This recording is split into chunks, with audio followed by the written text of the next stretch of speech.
Хөндөржигтэн зам харгуйг хэдэн мянган жилийн өмнөөс тавьж ирсэн байлээ. Замын лачаар бид нэг цэгээс нөгөө рүү хамгийн хурднаар очдог. Гэвч зам бүр аюулгүй биш гэдгийг санах хэрэгтэй. Энэ бэлгээр та бүхэн дэлхий дээр хамгийн аюултай, хамгийн их ославар дагуулдаг, мөн хамгийн өвөрмөц онцлогтой замуудтай танилцах болно. Юнгас Road буюу Үхлийн зам. Энэ зам нь Боливосд байдаг зам бөгөөд дэлхийн хамгийн аимшигтай замуудын нэгт зөв ёсоор тооцогддог байна. Хүмүүс энэ замаар явхаас өмнө залбирч байгаад ордог гэхлээр ямар аюултай зам болохыг нь ойлгож олсон. Энэ зам нь маш нарийнхан бөгөөд аюултай хүнд нөхцөлтэй нь замыг Үхлийн замуудын нэг болгодог. Зам 1932 онд Боливи болон Парагвай улсуудын дайны үед баригдсан ч 1995 оноос л дэлхийн хамгийн амир замуудын нэг гэдэг алдар нэрээ авсан байдаг.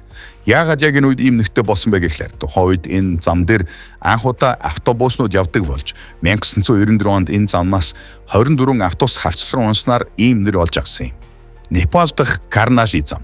Энэ амар зам 250 км үргэлжилдэг бөгөөд түрүүний ярьдаг Юнгас Road-тэй төстэй уулын зам юм.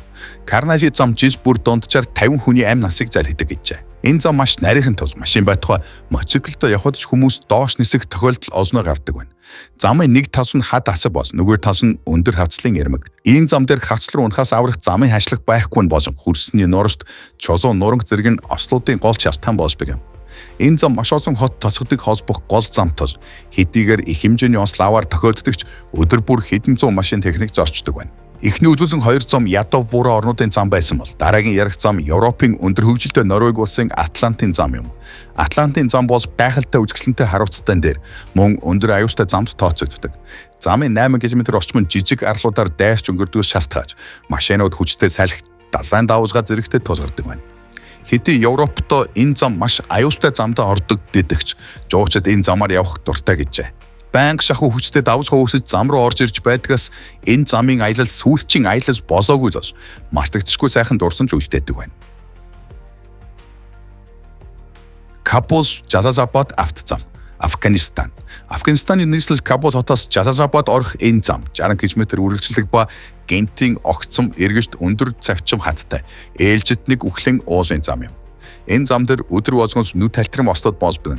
Зөвхөн муу замаас гадна нутгийн иргэд яг л манайхан шиг машин барьж чаддгүйтэй холбоотой.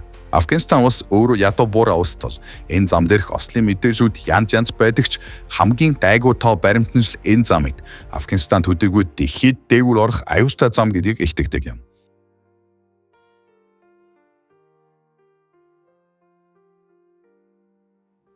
Козымын агт зам. Оросын улбаны улс. Энэ замч гэсэн Үхлийн зам, яс цогц дээрх замш гэдэг ба дэлхийд хамгийн хүнд хэцүү замуудын жагсаалтан зүг ёсоор ордог юм. Оршин буй хүүтэн газрынхаа нөлөөгөөр энэ зам жилийн ихэнх хугацаанд цас мөстэй байдагч хальтаргаа гулгайд багасах бодис огт цацдаггүй байна. Зам ямар ч хашлах хаалтгүйн дээр хүүтэн уулзрах газар тул зам зүгээр л мөсөн госгорын талбай шиг болох нь элбэг гэн. Хэрвээ та энд жаахан сатаараад хаана яваагаа мартах юм уу? Хурд хэтрүүлэх юм бол өндөр хацлаас доош нисэх нь хамгийн хялбар зүгээс нэг байх болно. Энэ замын хуучин хэсэг нь Оймокконы хөндийгөр дайран өнгөрдөг. Дэлхийн хойд хагасын хамгийн хүйтэн цэгээр дайрч байгаа гэсэн үг юм. Уг хөндөд дэлхийн хойд хагасын хамгийн хүйтэн температурын утга буюу хасах 71.2 градус Цельс бүтгэгдсэн гэдэг бөгөөд үүнд зориулсан хөшөөж байдаг байна. Эмч хүүтэн аслагдсан газарт байдаг энэ замыг ахчилж янзлахаач байсанд үүгээр зочин гэдэг байж болох хамгийн амирсан зүйлүүдийн нэг гэжээ. Гуажян хонгол Хятад улс. Гуажян зам нь Хэнан мужийн Тайхан гих өндөр уулын дундуур тавьсан зам бөгөөд уулсыг нөхчин хонгол уулгаж тавьсан зам.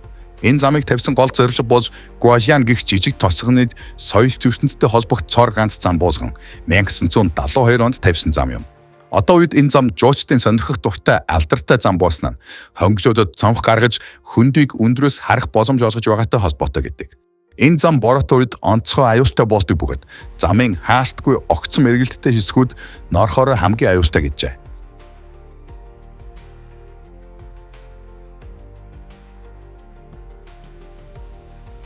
Жалалабад энэтхэг хамгийн амар зүүстэй бичлэг энэтхэг оронгүй өнгөрчмийг сансан юм биш үсттэй. Энэ аимшигт зам нь энэтхэгийн Кашмир мужид байдаг зам юм. Зам өндөр уулзрах газарт далайн түвшнээс дээш 3500 метрт оршдог. Нийт 11 км үргэлжилдэг байна. Жалалабад зам дээр адал явдал 90 хагц солиотой аялагчид төдийлөн явдаггүй явхаас айдаг зам гэхлээр ямар аюултай болох нь ойлгогдож байгаа биз.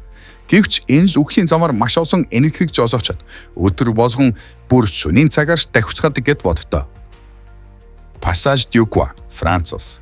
Энэ зам бол Францын их тадрыг Нуар Мутье аралтай холбож байгаа зам юм.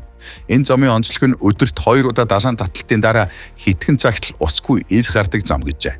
Харин бусад үед энэ зам 4 метрийн гүн усанд живдэг байна.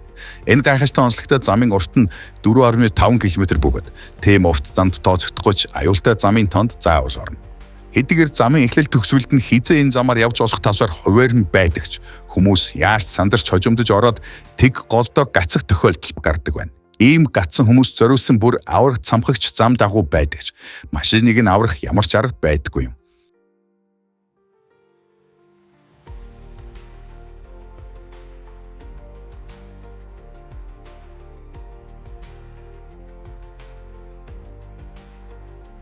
Даалтан автозам, Америк нэгдсэн улс Аляск мужи. Энэ аймагтай зам нь ой түүндэр болон голын дагуу 666 км үргэлжилдэг гэжээ. Энэ зам Транс-Аляскийн газрын тос дамжуулах хоолойн хажуугаар өнгөрдөх нь Америк нэгдсэн улсын хамгийн аслагдсан замуудын нэгт тооцогдоход хүргэдэг байна. 600 гаруй км үргэлжлэх энэ зам дагуу 3 хон суурин байдаг нь асуудлыг бүр хүнд олгодог юм. Эхний 380 км-т нэгч зочид буудаж хоосны газар дэжгүр хошоо байтугай амьд хүнч байхгүй газар. Мөн бүтэн жил мөнхийн өвөж байдаг. Зам өргөж цас мөстэй. Занд банк маш огцом эсвэл өгсүр зам байгаа. Цас нь нуран гүйцэтгэх газар гэх мэт тэмдэглэгээнүүд жолоочдыг анхааруулна. Ийш ер нь хамгийн арга орсон хүмүүс юм уу? Яагаас ч боцохгүй соёлоотой аялагчд л явдаг зам гэжээ. Нэг зориглоод яваад тэндээс амьд гарсан бол энэ аяллахаа талаар онцгой сэтгэлийг эзэж мартадаггүй байна. Tren Alas Nubes төмөр зам, Аргентин улс. Хоруугийн бүх төмөр замуудаас Аргентин дахь энэ зам хамгийн аимшигтай гэдэг байна. Tren Alas Nubes гэх төмөр замаар галт тэрэгтэй аялсан аялагчид заримдаа галт тэрэгтэйг үүсм дундуурч аялдаг гэдэг. Галт тэрэг саалтаас гараад 21 хонгол, 29 гүүрээр гарч 2 тойрог, 2 зигзагсан замаар явдаг юм. Хөдлөөд 434 км-ийн дараа галт тэрэг дасаан төвшнөөс дээш 4220 м-ийн өндөр дээгүүр явж өнгөрдөг. Тэр гүүрэн байгууламж нь газраас 10 м-ийн өндөр, 242 м үргэлжлэх ба өндрөөс айдаггүй хүмүүст ч айдас төрүүлдэг байна. Энэ хэсэг дээр галт тэрэг тоормслон удаан явдаг гэжээ. Нанга Парбат Пас, Пакистан. Энэ маш аимшигтай автозам Пакистаны уулзраг нутагт уулз нуруу дээр дасаан төвшнөөс дээш 3000 м-т байрладаг байна. Нийт 16 км гэхээр хайцсангуу богино мэт боловч өөрийн зэрлэг аимшигтай байдлаараа онцгордог юм. Тус шорон зам гэхээсээ илүү хайрах дэвсчгсэн жимтэй адил гэжээ. Энэ замаар хавцлын эрвэг дээгүүр явахдаа хурдан дахиу хүсэл хэмтж дүрдэггүй нь ойлгомжтой. За ингээд хамгийн аимшигын, хамгийн өвөрмөц замуутай бичлэг дуусаж байна. Таалагдсан бол лайк дараад манай сувгийг захиалаарай.